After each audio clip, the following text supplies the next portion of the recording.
इंसान बहुत ही नाशुक्रा है। वो हमेशा उसकी इच्छा करता है जो उसके पास मौजूद ना हो, और जो मिल जाए उसका शुक्र अदा नहीं करता। इंसान की नेचुरल आदत होती है, उसे हमेशा अच्छे से अच्छा चाहिए होता है, मगर देने वाले की जात हमेशा तुम्हें वो जिद देती है जो तुम्हारे लिए अच्छा होता है। एक बच्चा जितनी मर्जी जिद कर ले आग में गिरने की या चमकती आग के पास जाने की, लेकिन उसकी माँ उसकी जिद पूरी नहीं करती, उसे रोक देती है, उसे डांट देती है। वैसे ही खुदा भी इंसान को बचा लेता है, उसे वो नहीं देता जो उसकी जिद हो, उसके लिए नुकसानदेह साबित हो। मगर इंसान तो फिर भी इंसान है, वो एक पर कहाँ खुश होता है। ऐसी ही एक कहानी मैं आप लोगों को सुनाने वाला हूँ। ये मेरी खुदा से नाशुक्री की कहानी है, जिसकी सज़ा मैं आज भुगत रहा हूँ। वो एक पल का डर मुझे सुकून से जीने नहीं देता। मैं कभी भी खुलकर सांस नहीं ले पाया। मैं बहुत छोटा था जब मेरे पापा का इंतकाल हो गया था। 4 बहनों का मैं इकलौता भाई था। मेरी माँ सीधी सादी घरेलू औरत थीं, बाहर की दुनिया से बिल्कुल अनजान थीं। पापा के मरने के बाद अम्मा की सारी तवज्जो का मरकज़ मैं ही था। अम्मा की सब उम्मीदें मुझे इकलौते पर ही लगी हुई थीं। मजबूरन मुझे अपनी पढ़ाई को छोड़ना पड़ा, क्योंकि मुझे अब अपनी बहनों और अम्मा की ज़रूरतों को पूरा करना था। मैं छोटी सी उम्र में ही काम करने लगा था। वो समय बहुत मुश्किल समय था, मगर जो जख्म कच्ची उम्र में लगे होते हैं उनके निशान पूरी ज़िंदगी साथ रहते हैं। मेरे दिल में बेकार की नफ़रतें भरने लगी थीं। मुझे हमेशा उस चीज़ से नफ़रत होती जो मेरे पास थी, और हमेशा उस चीज़ की तलब रहती जो मेरे पास नहीं थी। बचपन में मैं कभी बच्चों को स्कूल जाते देखता तो हमेशा खुद से शिकवा करता कि काश वो मेरे पापा को मुझसे न छीनते, तो आज मैं भी अपना शौक़ पूरा कर लेता। वक्त का काम है गुजरना, वो गुजर ही जाता है। मैंने अपनी 4 बहनों की शादी कर दी, मगर मैं खुद अब तक शादी नहीं कर सका था। मैं 32 साल का हुआ तो अम्मा ने कहना शुरू कर दिया कि अब वो शादी कर लो, ताकि घर संभालने वाली आ जाए। मुझे अब और काम नहीं होते। मुझे माँ की इस बात से हमेशा चिढ़ रहती थी कि उनको मेरी ज़रूरत बस अपनी ज़रूरत पूरी करने के लिए ही याद आती थी। कभी मेरा ख्याल नहीं किया कि मैं क्या चाहता हूँ। हमेशा मुझ पर अपने फ़ैसले थोपती नहीं। अब माँ मेरा रिश्ता तलाश करने लगी थीं। मैं हैंडसम तो था, मगर गरीबी और मजबूरी ने मुझसे मेरी खूबसूरती छीन ली थी। अम्मा मेरे लिए रिश्ता तो देख रही थीं, मगर कभी मैं किसी को पसंद ना आता तो कभी मुझे कोई पसंद ना आती। समय गुजरने के बाद अम्मा को एक लड़की पसंद आ ही गई। लड़की बहुत ज़्यादा खूबसूरत नहीं थी, मगर पढ़ी लिखी थी और देखने की ठीक ठाक थी। इसके अलावा नौकरी करती थी। मुझे नहीं समझ आ रहा था कि आखिर क्या मजबूरियां थीं जिन्होंने मुझे से गरीब लड़के से अपनी बेटी की शादी कर दी। मगर मुझे उस लड़की में कभी भी कोई दिलचस्पी नहीं रही थी। शादी की तैयारियां जोर शोर से हो रही थीं, और वो दिन भी आ गया जब मेरी शादी होनी थी। मगर हमेशा की तरह शादी भी मेरी नापसंदीदा लड़की से तय हो गई थी। मैंने सोच लिया था कि मैं उसको कभी खुश नहीं रखूँगा, और फिर ऐसा ही हुआ था। मेरा रवैया उसके साथ हमेशा बुरा ही रहा। मैं हमेशा उसको ताने सुनाता। वो बेशक मुझसे ज़्यादा कमाती थी, मगर औरत होने के नाते वो कमज़ोर और मेरे रहम करम पर थी, ऐसा मेरा सोचना था। और इसी बात का मैं नाजायज़ फ़ायदा उठाता था। उस पर जुल्म सितम करता, उसको ताने देता। एक गलती जो मुझसे हो गई थी वो ये थी कि मैं अपनी सारी ज़मीन जायदाद, अपनी उम्र भर की कमाई अपनी पत्नी के नाम कर चुका था, और ये मैंने अपनी अम्मा की जिद पर किया था, क्योंकि लड़की वालों की शर्त थी कि मैं अपनी सारी जायदाद उनकी बेटी के नाम कर दूं, तभी वो अपनी कमाऊ बेटी की शादी मेरे साथ करेंगे। और फिर अम्मा ने जिद की तो मैंने उनकी जिद के आगे हथियार डाल दिए थे। लेकिन वो कहते हैं ना, जब एक नेमत हाथ से चली जाए तो उसकी कद्र बाद में होती है। समय गुजरता गया और मेरी पत्नी मुझसे दूर होती चली गई, मगर मुझे सबकी कोई परवाह नहीं थी। मेरे 4 बच्चे थे। मेरे ससुराल वाले बहुत कम मेरे घर आते थे। मेरी साली, जिसकी उम्र लगभग 25 साल की थी, अपनी किसी सहेली की शादी में जाने के लिए तैयार हुई थी। उसकी सहेली हमारे ही शहर में रहती थी, इसलिए वो अपनी बहन से मिलने आ गई थी। जिस समय मेरी शादी हुई थी उस समय उसकी उम्र सिर्फ 12-13 साल की थी। मेरे लिए उस समय वो बच्ची थी, मगर अब वो बेहद खूबसूरत जवान लड़की थी। अपनी साली को देखकर मेरे दिल में एक हसरत उठी कि काश मेरी पत्नी की जगह मेरी साली मेरी पत्नी होती। अब मैं दिन रात अपनी साली की याद में पड़ा रहता। पहले ही मैं अपनी पत्नी को घास नहीं डालता था, अब इस सब का कसूरवार भी उसे ही ठहराता था। मुझे अपनी साली से इश्क हो गया। मैं अपनी साली के इश्क में इतना पागल हो गया मैं अपनी साली के इश्क में इस कदर पागल हो गया कि उसको पाने के लिए नित्य नए मंसूबे बनाने लगा। मुझे तो जैसे खुदा याद ही नहीं रहा था। मुझे ऐसा लगने लगा था कि मेरी जात ही सबसे ऊपर है, मगर मैं भूल गया था कि एक जात मुझसे भी ऊपर है जो मेरी हर चाल को नाकाम बनाना जानती है। मैंने जब अपनी साली से अपनी मोहब्बत का इजहार किया तो पहले तो वो सोच विचार करती रही, मगर 1 महीने के इंतजार के बाद उसने हाँ कर दी। वो बोली कि मैं तुमसे शादी करना चाहती हूँ। साली की हाँ सुनकर मैं खुश हो गया था। मुझे और क्या चाहिए था, मगर उससे पहले मुझे अपनी पत्नी से जान छुड़ानी थी ताकि मैं अपनी साली से आसानी से शादी कर सकूं। मैंने बहुत कोशिश की कि वो मुझसे तलाक ले ले ताकि मेरी बदनामी न हो और मेरी साली के घर वाले आसानी से अपनी दूसरी बेटी का रिश्ता मुझे दे दें, मगर मेरी पत्नी बहुत ज़िद्दी थी। वो मेरी मारपीट ताने सब बर्दाश्त करती रही, मगर उसने मुझसे तलाक नहीं ली। मगर एक बात जो बहुत अजीब साबित हुई थी वो ये थी कि मेरी पत्नी अब खामोश रहने लगी थी। मेरे किसी भी जुल्म के बदले मुझे कुछ न कहती थी। मुझे उसकी खामोशी अंदर ही अंदर घायल करती जा रही थी। मुझे इस बात से सख्त उलझन महसूस होती कि आखिर वो चाहती क्या है। एक दिन मैं रात के समय सो रहा था कि मुझे अपने कमरे में किसी के बातों की आवाज़ें आने लगीं। मेरी आँख खुली तो मेरी पत्नी न जाने किससे हल्की आवाज़ में बात कर रही थी। मैं जब उसके पास गया तो वो मुझे देखकर एकदम घबरा गई और डरते डरते फ़ोन बंद कर दिया। मैंने गुस्से में उससे पूछा कि किससे बातें कर रही हो, तो वो कहने लगी कि कोई नहीं था, मेरी एक पुरानी सहेली थी। मुझे काफ़ी हैरत हुई कि रात के इस समय कौन सी सहेली थी जो मेरी पत्नी से बातें कर रही थी। इतने समय में मैं एक बात तो जान गया था कि मेरी पत्नी बहुत ही शरीफ औरत है। उसमें ऐसा कोई ऐब नहीं था जिसके कारण मैं उसको छोड़ देता। उस दिन तो मैं नज़रअंदाज करके सो गया, मगर मेरे हैरत की हद न रही जब ये रोज़ का रूटीन बन चुका था। मेरी पत्नी कभी छत पर जाकर तो कभी किचन में तन्हा अकेली पता नहीं किससे 2-2 घंटे बातें करती रहती। मुझे अपनी पत्नी पर अब और गुस्सा आने लगा था, क्योंकि मेरी पत्नी फ़ोन पर बातें करने के बाद बहुत ही रिलैक्स हो जाती थी और खुशी खुशी रहने लगी थी। मैं कुछ कह भी देता तो मुस्कुराकर मेरी बात को मजाक में उड़ा देती। एक दिन मैं अपने काम पर गया हुआ था, मगर मैं अपने कुछ कागजात घर पर ही भूल गया था, जिनको लेने के लिए मैं घर वापस आया, मगर सामने का मंजर देखकर मेरी आंखें हैरत से फटी की फटी रह गईं। जब अपनी पत्नी के साथ अपनी साली को मैंने खुशगपियों में मसरूफ़ देखा। मेरी साली मेरी पत्नी के साथ बहुत खुश नज़र आ रही थी, मगर मुझे अपने सामने देखकर दोनों के रंग सफ़ेद पड़ गए थे, जैसे उनकी चोरी पकड़ी गई हो। दोनों एक दूसरे का चेहरा देखने लगी थीं। मुझे बहुत हैरत हुई कि आखिर मेरी साली यहाँ क्या कर रही है, और वो भी मुझे बिना बताए। मैं धीरे से कदम उठाता दोनों बहनों के पास पहुँच गया। मेरी साली भी मेरी तरफ ही देख रही थी और फिर वो मुझे देखकर मुस्कुराने लगी। मुझे उसकी मुस्कुराहट बहुत अजीब लगी थी, जैसे उसकी मुस्कुराहट में कोई राज छिपा हो। मैं उसका हालचाल पूछने के बाद अपने कमरे में चला गया, जबकि मेरी पत्नी किचन में चली गई। मेरी साली मेरे पीछे ही मेरे कमरे में आ गई और मुझसे कहने लगी, कैसा लगा सरप्राइज़? चौंक गए ना मुझे यहाँ देखकर? मैं तो यहाँ इसलिए आई ताकि आपको रात में चौंका दूंगी, मगर आपने एकदम से आकर मुझे ही चौंका दिया। अपनी साली की बात सुनकर मैं खुश हो गया और उससे बातें करने लगा। इतनी देर में मेरी पत्नी ने मेरी साली को आवाज़ लगा दी तो वो उठकर गई और कहने लगी कि दीदी को शक ना हो जाए, इसलिए मैं दीदी के पास जा रही हूँ। अब आप जल्दी से कुछ करें, आपके बगैर अब मुझसे नहीं रहा जाता। मैं तो उसके इकरार पर ही निहाल हो गया था। मुझे समझ नहीं आ रहा था कि मैं खुशी से झूमूं या रोऊं, क्योंकि ज़िंदगी में पहली बार मुझे मेरी पसंद का कुछ मिल रहा था। पूरी ज़िंदगी अपनी ख्वाहिशों को दबाकर मैंने सबकी ख्वाहिशों को पूरा किया था।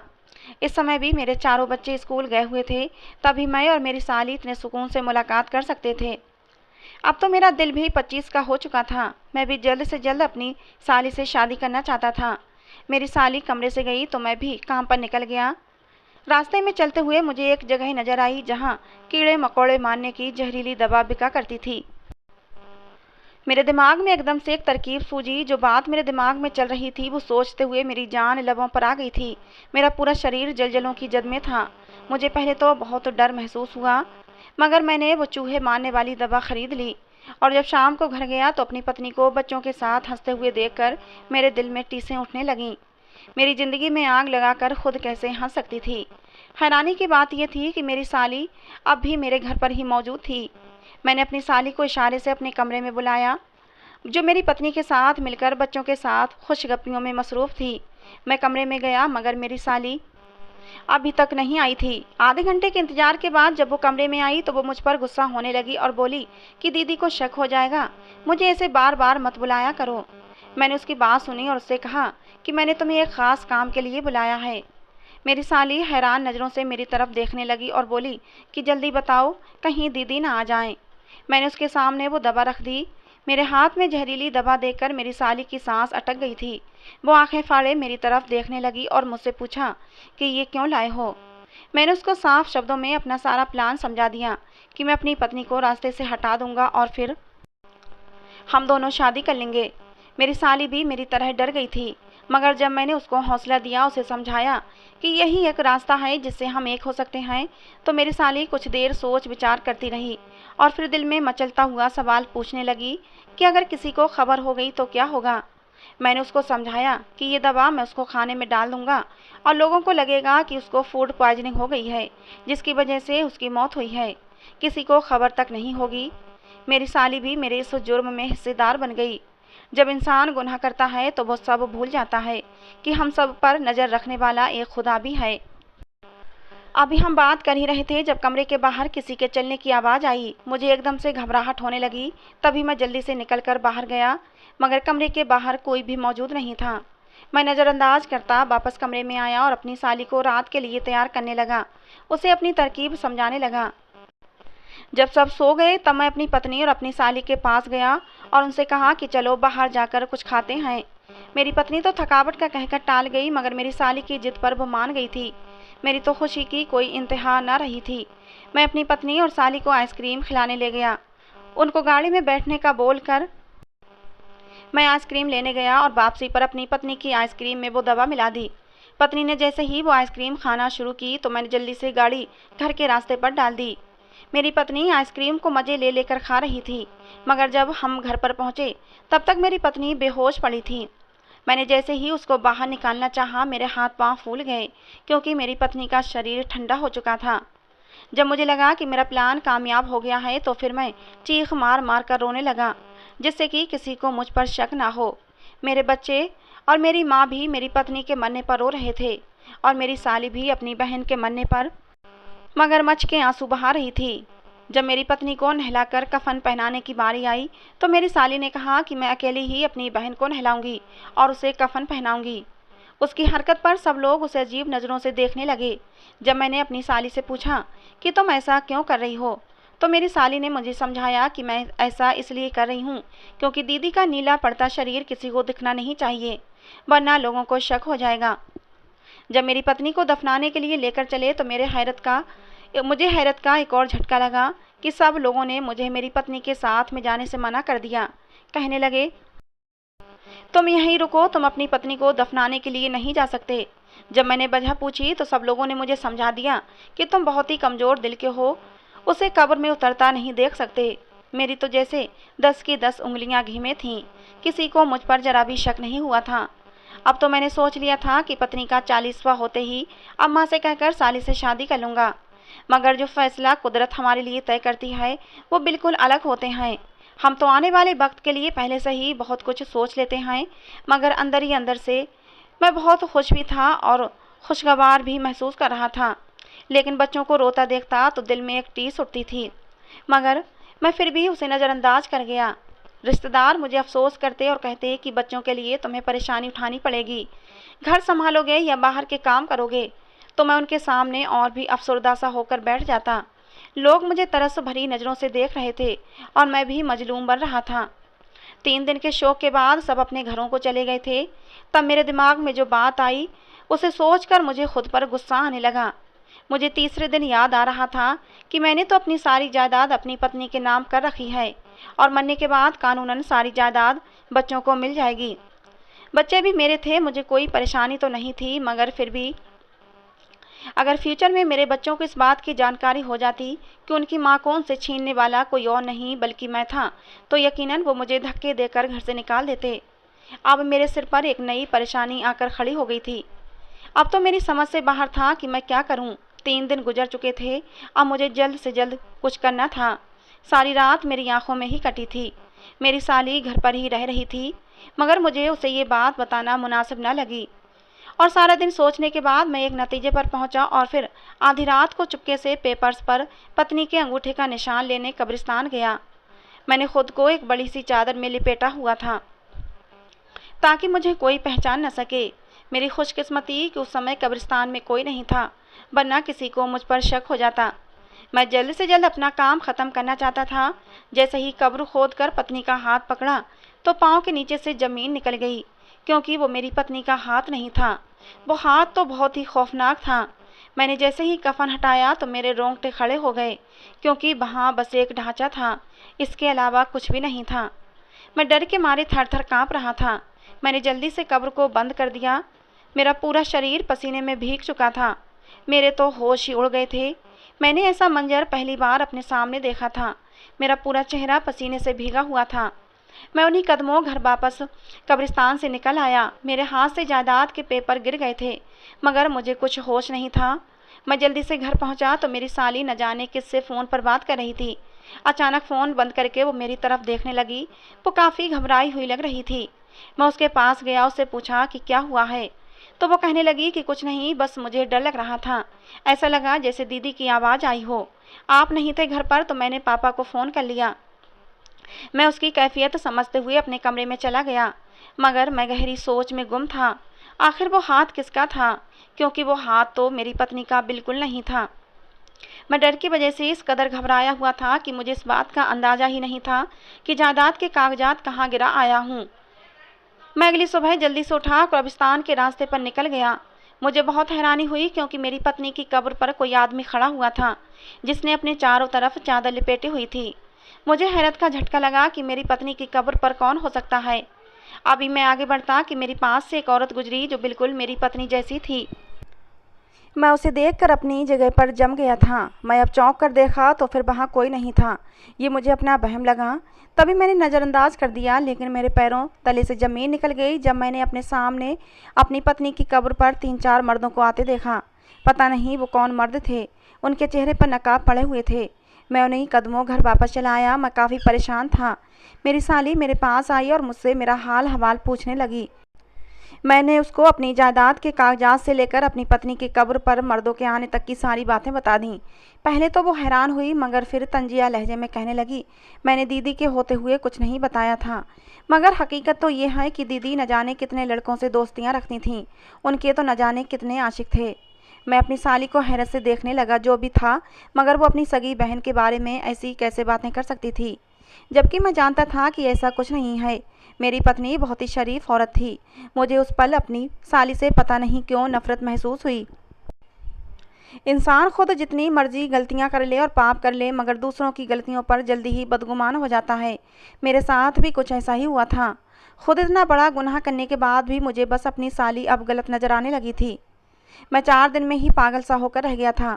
मुझे घर में भी हर तरफ बस अपनी पत्नी ही नज़र आती थी। रातों में डर कर मैं उठकर बैठ जाता था।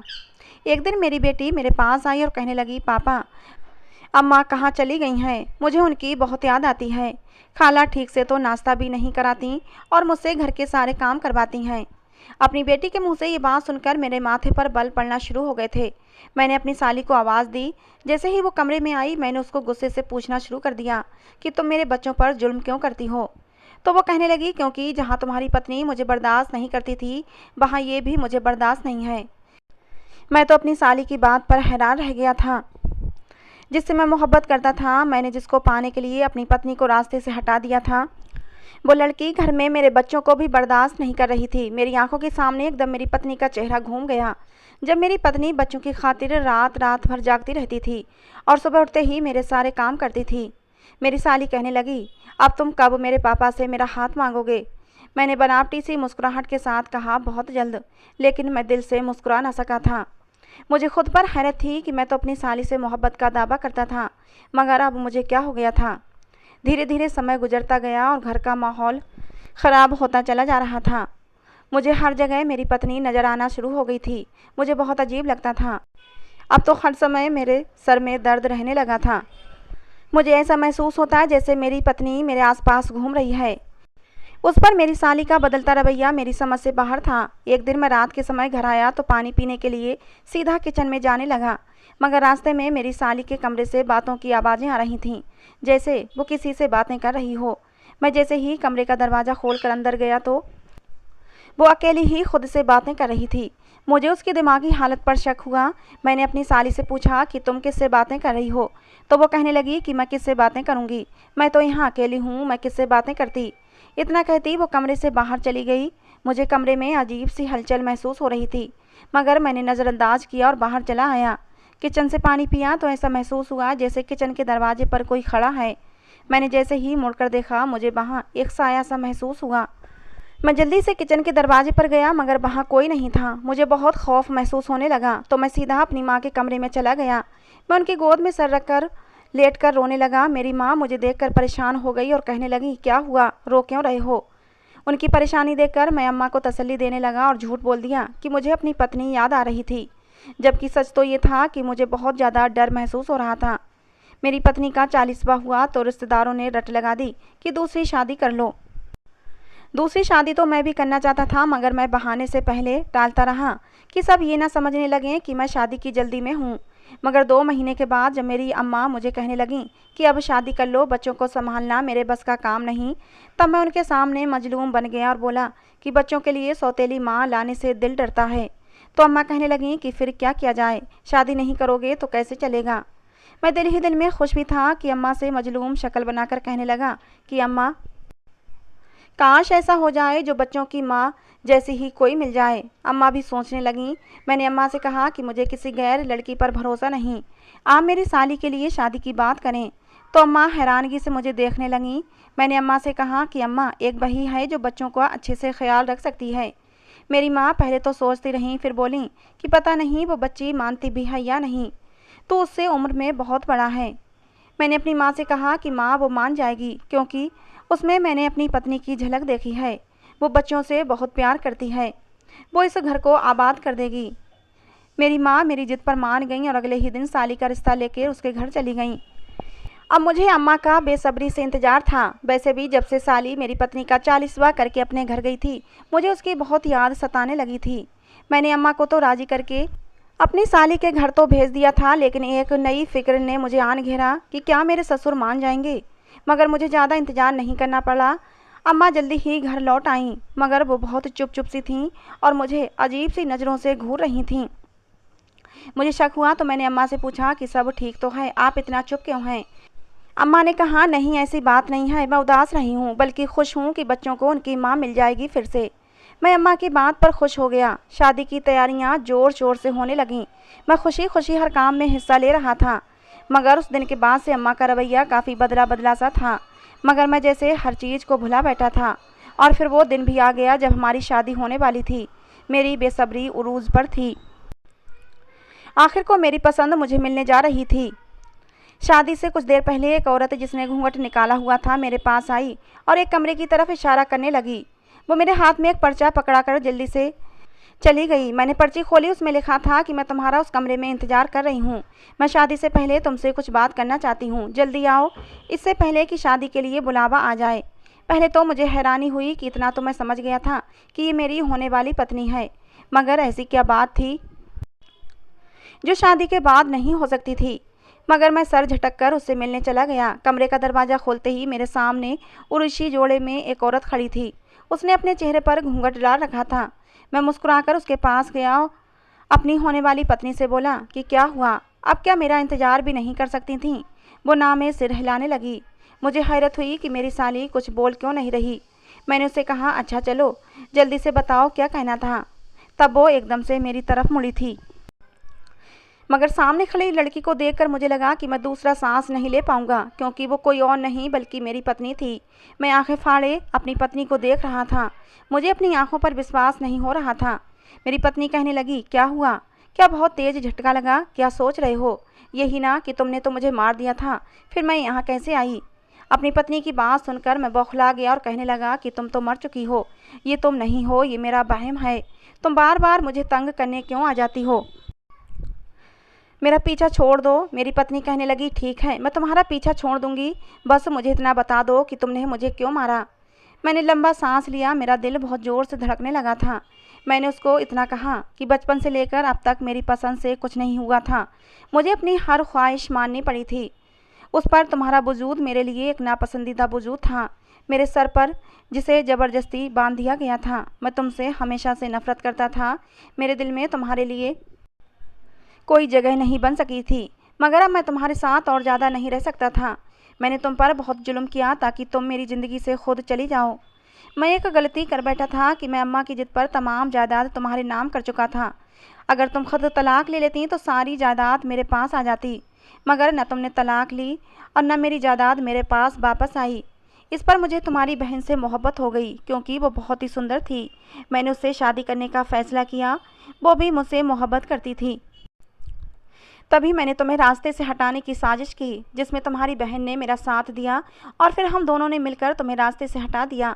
अब खुदा के लिए मेरी जान छोड़ दो, मुझे बख्श दो। मैं अपनी ज़िंदगी सुकून से अपनी मर्ज़ी के साथ गुजारना चाहता हूँ। मेरा भी इतना ही कहना था कि दरवाज़ा खुलने की आवाज़ पर मैं पीछे मुड़ा तो पुलिस हथकड़ियाँ लिए हाथों में खड़ी थी। मैं एकदम से चौंक गया।